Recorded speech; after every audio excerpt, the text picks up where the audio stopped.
75వ రాజ్యాంగ ఆమోద దినోత్సవం ఒంగోలు నగరంలో నేడు ఘనంగా నిర్వహించారు.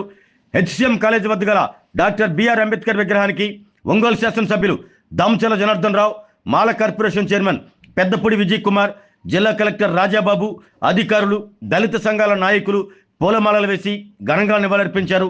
అనంతరం ఎమ్మెల్యే దామచర్ల మాట్లాడుతూ డాక్టర్ బిఆర్ అంబేద్కర్ ఎంతో ముందు చూపుతో రాజ్యాంగానికి రూపకల్పన చేశారంటూ కొనియాడారు. ప్రభుత్వాలు మారుతున్నప్పటికీ రాజ్యాంగంలో ఎలాంటి మార్పులు చేయకుండా కొనసాగుతున్న విషయాన్ని గుర్తు చేశారు. రాజ్యాంగంలో కల్పించిన హక్కులు ప్రతి ఒక్కరూ అనుభవించే విధంగా ప్రభుత్వాలు చర్యలు తీసుకుంటున్నాయంటూ తెలిపారు. జిల్లా కలెక్టర్ రాజాబాబు మాట్లాడుతూ ఈరోజు భారతీయులందరూ గర్వించదగ్గ రోజు అంటూ పేర్కొన్నారు. భారత రాజ్యాంగం అమల్లోకి వచ్చి అందరికీ పౌర హక్కులకు లభించాయంటూ తెలిపారు. కేంద్ర ప్రభుత్వం కూడా భారత రాజ్యాంగ అమలు దినోత్సవాన్ని దేశవ్యాప్తంగా అధికారికంగా నిర్వహించడం పట్ల ఆయన హర్షం వ్యక్తం చేశారు.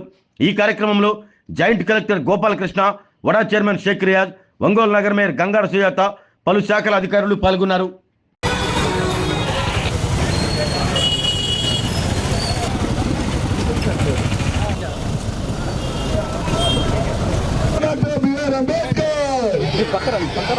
ప్రపంచ మేధావి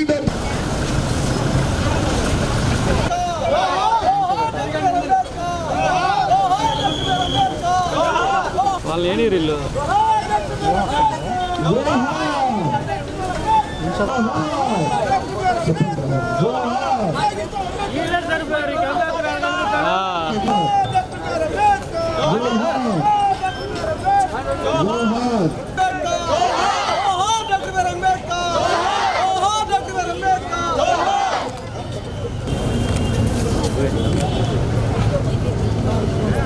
భారతదేశ ప్రజలమైన మేము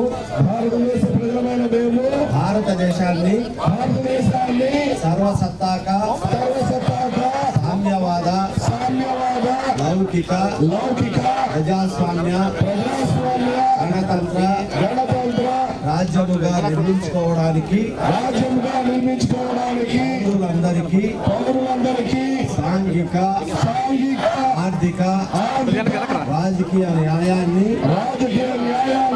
ఆలోచన భావ ప్రకటన విశ్వాసము ధర్మము ఆరాధనలలో స్వేచ్ఛను అంతస్తులోను అవకాశములోను సమానత్వమును చేకూర్చుటకు మరియు వారందరిలో ఐక్యతను మరియు అఖండతను తప్పగా సంరక్షిస్తూ 26వ నవంబరు 1949న మన రాజ్యాంగ పరిషత్తులో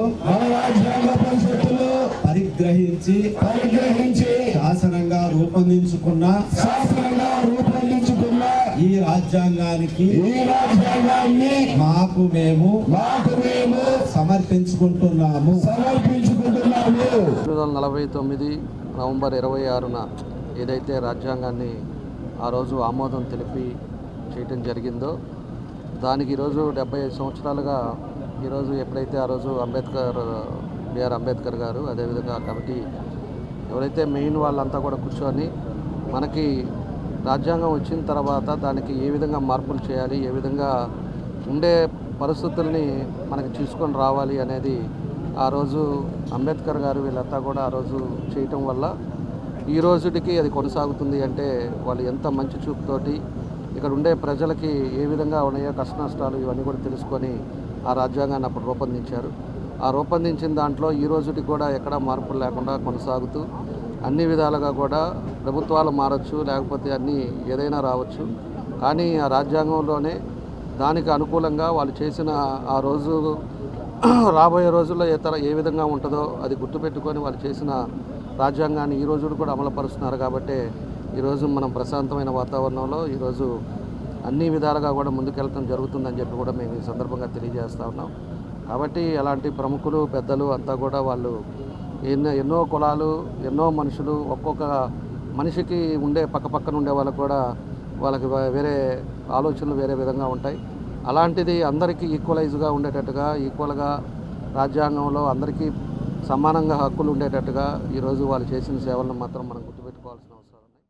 ఆ రాజ్యాంగం ప్రపంచంలోనే ది బెస్ట్ కాన్స్టిట్యూషన్గా కొనియాడబడుతున్నటువంటి భారత రాజ్యాంగం ఈరోజు నవంబర్ 26 75 సంవత్సరాలకు ముందు మనము ప్రజలు తమకు తామే మాకు ఈ రాజ్యాంగం కావాలని చెప్పేసి మనకు మనమే సమర్పించుకున్నటువంటి రోజు. ఈ రోజుని మనం భారతదేశం అంతా పౌరులంతా కూడా ఆ రోజుని స్మరించుకుంటున్నాం. ఈరోజు ఇప్పుడే మనము ప్రవేశిక గురించి మనమందరం కూడా చెప్పడం జరిగింది. ఈ ప్రవేశిక అనేది రాజ్యాంగంలోని బేసిక్ స్ట్రక్చర్, ఇది bed rock of the constitution. So దీని ద్వారా అనేక జాతులు, అనేక మతాలు, అనేక భిన్నమైనటువంటి భావాలు, తర్వాత అనేక భిన్నమైనటువంటి భాషలు మాట్లాడుతూ అనేక భిన్నమైనటువంటి సంస్కృతులతో ఉన్నటువంటి భారతదేశాన్ని ఒకటిగా నిలబెట్టడానికి, అందరినీ కూడా సమానంగా గౌరవించడానికి చేసుకున్నటువంటి బేసిక్ స్ట్రక్చర్ ఇది. సో ఈ స్ట్రక్చర్ ఎంత గట్టిగా మనకి ఉన్నది అని అంటే కనుక దీనికి సంబంధించినటువంటి అంశానికి వచ్చినటువంటి ఏ ఇష్యూ అయినా సరే అది పార్లమెంట్ కానీ అటు ఇంకా శాసనసభలు కానీ దీనికి భిన్నంగా చేసినటువంటి ఏ చట్టము కూడా చెల్లదన్నటువంటి దినదినము కూడా దీన్ని స్ట్రెంథన్ చేసుకుంటూ మనం సుమారు 100 అమెండ్మెంట్లన్నీ చేసుకున్నాము. కానీ బేసిక్ స్ట్రక్చర్ మాత్రం ఎట్టి పరిస్థితుల్లో ఎక్కడ కూడా మనం డిస్టర్బ్ కానివ్వకుండా ఉంచుకున్నాం. భారతదేశానికి ఏదైతే సరిపోతుందో అనే దాని మీద మరి ఎంతో కసరత్తు చేసి మరి అన్ని సంవత్సరాలు 2 సంవత్సరాలు 18 నెలలు పట్టిందంటే మనం అర్థం చేసుకోవచ్చు. ఎందుకంటే మన భారతదేశంలో అనేక జాతులు, మతాలు, కులాలు, ప్రాంతాలు, భాషలు, సంస్కృతులు, సాంప్రదాయాలు ఉన్న దేశం కాబట్టి వీటికన్నిటికీ అనుగుణంగా ఉన్నటువంటి రాజ్యాంగం కావాలి. కాబట్టి అప్పుడే మరి మన ప్రజలందరూ కూడా అభివృద్ధి చెందడానికి కూడా దేశం అభివృద్ధి చెందడానికి అవకాశం ఉంటుంది. కాబట్టి మరి దీని యొక్క ప్రాధాన్యత తెలుసు కాబట్టి అంబేద్కర్ గారు ఇన్ని రోజులు తీసుకొని ఎంత చక్కటి రాజ్యాంగాన్ని మనకు అందించడం జరిగింది. తద్వారాగానే ఈరోజు మరి మనం చట్టాలు చేసుకోగలుగుతున్నాము. ఈ చట్టాల్లో అంతేకాకుండా ఇందులో మరి ముఖ్యమైనది ఏంటంటే మన వరకట్న నిషేధ దినం కూడా ఈ రోజుగా మనము గుర్తించుకోవాల్సిన బాధ్యత ఎంతైనా ఉంది.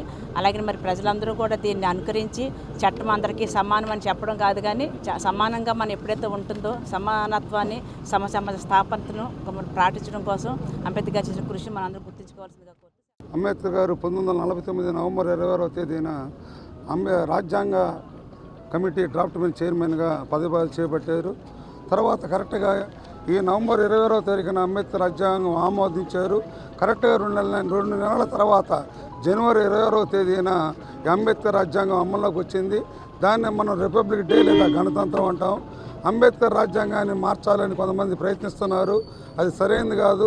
అంబేద్కర్ రాజ్యాంగం వల్ల ఇతర దేశాల్లో మనం కానీ తిరుగుబాట్లు జరిగినాయి, యుద్ధాలు జరిగినాయి. కానీ మన భారతదేశంలో ఈరోజు కూడా ప్రజాస్వామ్యం, ప్రతి మనిషికి సమాన హక్కులు ఉన్నాయి. కాబట్టి అంబేద్కర్ రాజ్యాంగం అంటే ఒక పుస్తకం కాదు, అది ఒక శాసనాల చట్ట ప్రతి కాదు. కాబట్టి అంబేద్కర్ రాజ్యాంగాన్ని అమలు కోసం మనం ఇంకా దళితులంతా కూడా కృషి చేయాలని చెప్పి మేము ఆరోగ్యమే మహాభాగ్యం అంటారు, కానీ ఆరోగ్యాన్ని నమ్మకంగా కాపాడే స్థానం ఎక్కడ? ఇది ఒంగోలులో మీకు దగ్గరగా మన Venkataramana nursing home private limited. Caring your life 54 ఏళ్ల విశ్వాసంతో ఇది ఒక హాస్పిటల్ కాదు, ఇది ఒక విశ్వాసం. 3 తరాలుగా వేలాది కుటుంబాలను ఆరోగ్యంగా నిలిపిన ఆదరణ. మా నిపుణుల వైద్య బృందం మా దగ్గర అనుభవం కలిగిన బృందంలో అందించే సేవలు neuro surgery, general medicine, diabetes, pulmonologist, general surgery, ophthalmology, urology, orthopaedic, ENT, paediatrics, dental surgery, anaesthesiology, gynaecology, cardiology, emergency మరియు క్రిటికల్ కేర్. ఒంగోలులో ఆరోగ్యానికి ఒక కొత్త శకం ప్రారంభమవుతుంది. వెంకటరమణ ఐ హాస్పిటల్ ప్రారంభించబడింది. కంటి ఆరోగ్యానికి ప్రత్యేక పరిష్కారంగా ప్రభుత్వ ఉద్యోగులు, రిటైర్డ్ ఉద్యోగులు మరియు వారి కుటుంబ సభ్యుల కోసం ఈహెచ్ఎస్ ద్వారా వైద్యం, క్యాష్లెస్ సేవలు, మెడియాసిస్, స్టార్, జీహెచ్పిఎల్, ఆదిత్య బిర్లా, బజాజ్ అలియన్స్ మరియు ఇతర ప్రముఖ హెల్త్ స్కీమ్లు అందుబాటులో ఉన్నాయి. ఆరోగ్యశ్రీ, డాక్టర్ ఎన్టీఆర్ వైద్య సేవా నిధి అందుబాటులో ఉన్నాయి. చిరునామా ఆర్టీసీ బస్టాండ్ ఎదురుగా, Kurnool road, Ongole. Phone number 08592282623, cell number 9100679099. Eye hospital number 9866484770. Website www.venkatramnanursing.com. Facebook www.facebook.com/pkrnh. Venkataramana nursing home, 3 తరాల విశ్వాసం, నూతనతతో కూడిన సేవ. మేము కేవలం చికిత్స చేయము, మేము శ్రద్ధ వహిస్తాం, పరిరక్షిస్తాం.